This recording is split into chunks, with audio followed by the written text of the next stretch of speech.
recorded, so you can, I need your fill in the blank at the beginning of class next time, so you'll fill in everything so that you'll have the whole thing.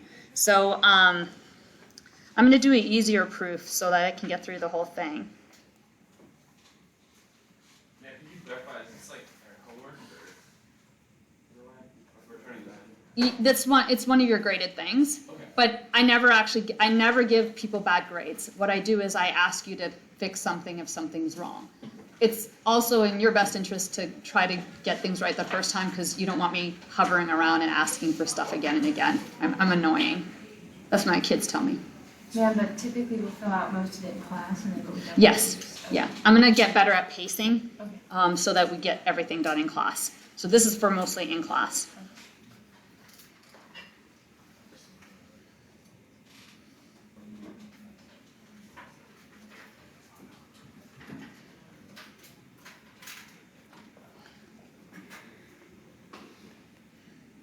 I'm going to prove that statement instead of the one I gave you as the last one. Okay, so we're going to go through your proof writing guide. And I don't think I have it in front of me, but the first step, well, you want to use it. I do, but I can look at his. Okay. So there's an example on here, but this first step is to develop examples so that you can see something. You got to understand what you're looking at. So I would take just 2 easy things.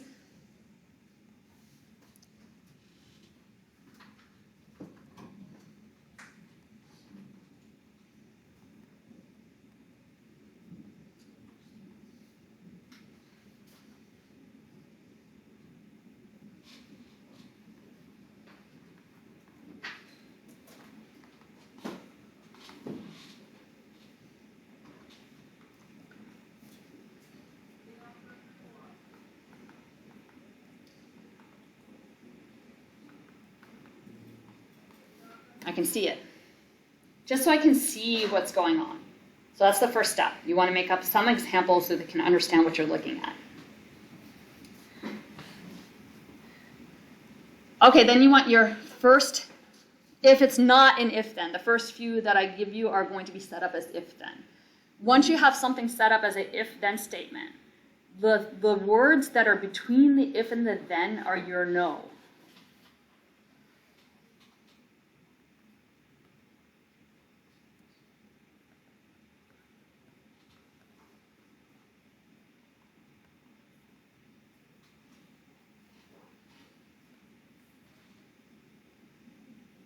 Done.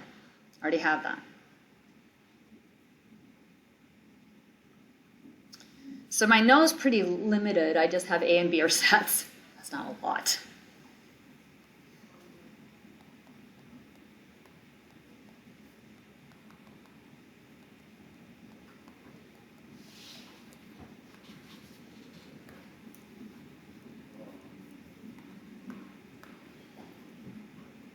No is the stuff between the if and the then.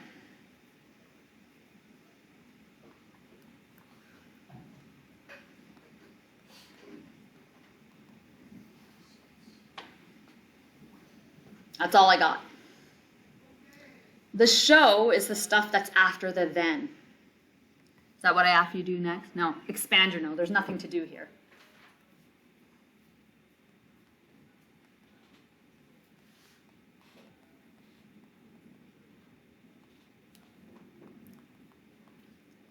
You'll see examples where you have to expand things where we're going to have a little bit of expansion in a second. You'll see what that means.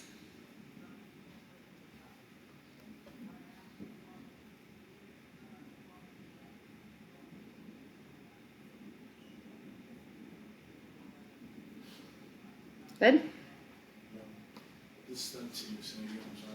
It's off the guide. Yeah. So I'm just looking at, I wrote the steps out in this little corner there. So I'm just going through each one of those steps. So extract the no and expand the no. Done with those. Extract the show. The show is the stuff after the then. So I'm going to do this so I keep my...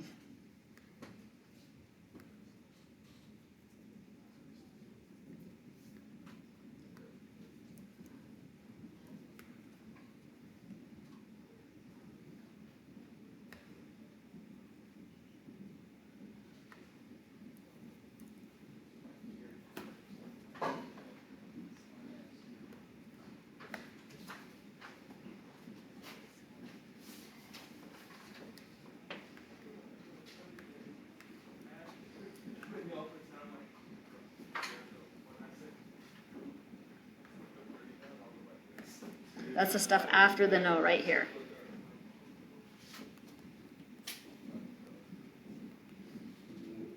Oops.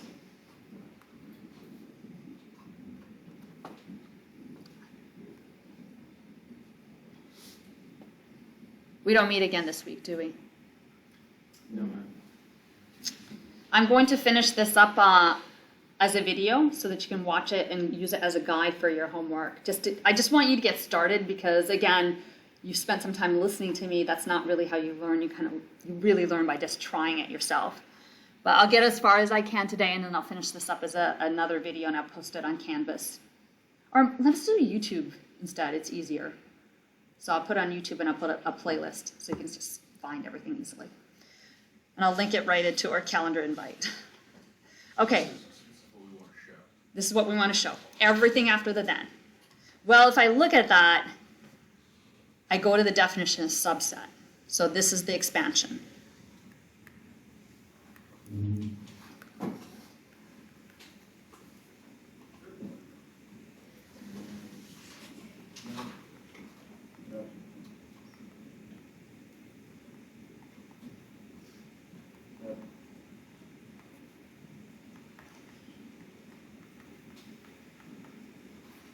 I'm a messy person, so I write I must show so that I don't accidentally look at my notes later and think that this is my no. So, sorry, the line under subset is normal subset? No, it just means that you're allowing it to be equality. If it might be, it's like a less than or equals, something like that. That's what it means. Anything that's between an if and a then is part of my no. So this was what Alma was saying, like, you're rewriting your no because now I see something between an if and a then again. That's in my no now.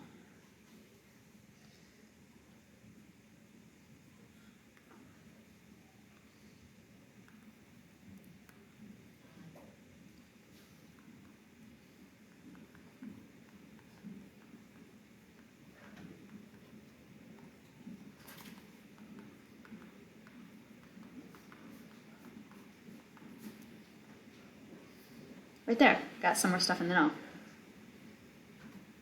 That's good, because I had so little. Like, the no is the stuff that you can work with, that you can manipulate and get to the end. That's the whole point. You're going to start with a no and end up at the show. The very last line is going to be, I got to where I'm supposed to go. So if I don't have anything there, like, where am I supposed to get to the show? There's nothing there to work with. Now I have something. And so this is what she has as if-then statement second draft. That's Alma's, number 7. So I'm going to rewrite my no. So I know A and B are sets, got that, even I remember that, and I also know X belongs to A intersect B. I can expand that. What does that mean?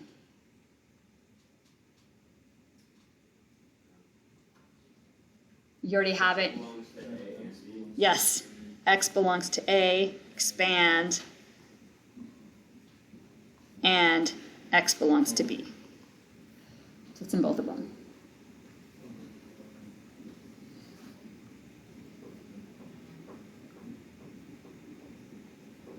So these are my nuggets. I can work with these.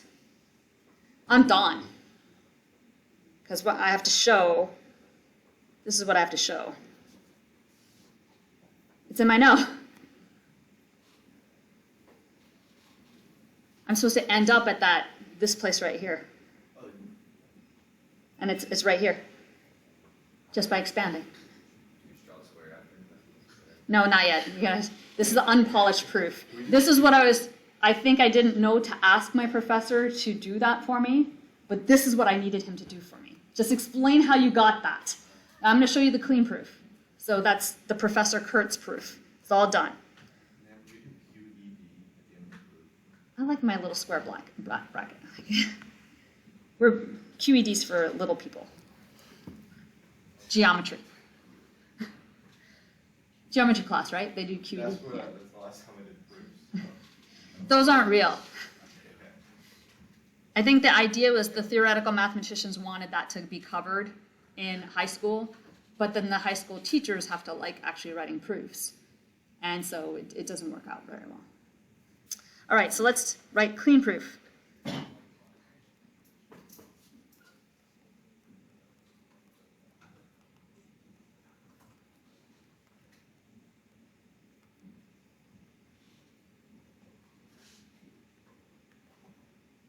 So here's my proof.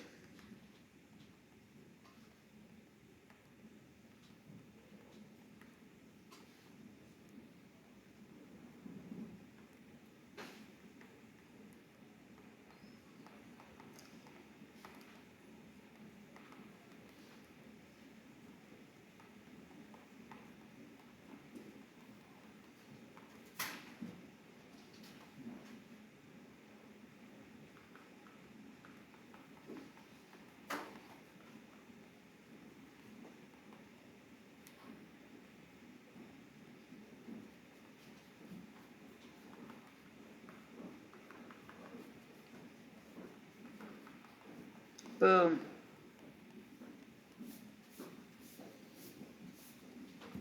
I guess I don't need to record anything. We're done.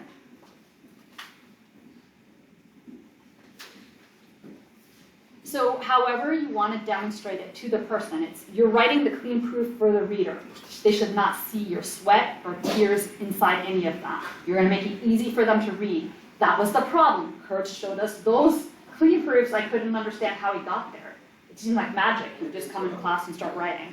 But that's not, there's thinking behind it. I did my thinking, I got my strategy, now I write a clean proof. The person doesn't see any of my effort, they just see the proof folding out.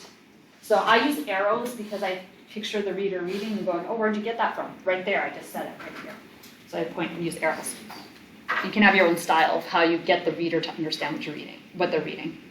So when we're turning in proofs for homework and things like that, do you want us to have all the scratch work on things? Yes, all the work that you went through, even if it led to wrong things, because I might be able to pick up on the wrong things that you did and go, oh, you had actually a good idea here. Let's use that. Yeah, and then when we're ending our proofs, like you said, do you have any preference on what we use to end the proof? You can write, this completes the proof. You can put QED if you want to give a nod back to geometry. You can put a little filled in square.